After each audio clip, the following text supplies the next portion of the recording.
اعوذ باللہ من الشیطان الرجیم، بسم اللہ الرحمن الرحیم۔ الصلاۃ والسلام علیکہ یا رسول اللہ، الصلاۃ والسلام علیکہ یا حبیب اللہ، الصلاۃ والسلام علیکہ یا نبی اللہ، وعلی آلک واصحابک یا نور اللہ۔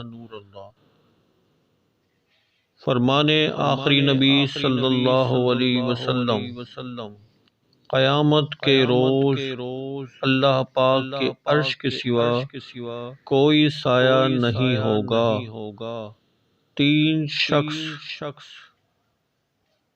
اللہ پاک کے عرش کے سائے میں ہوں گے۔ عرض کی گئی، یا رسول اللہ صلی اللہ علیہ وسلم، یہ کون لوگ ہوں گے؟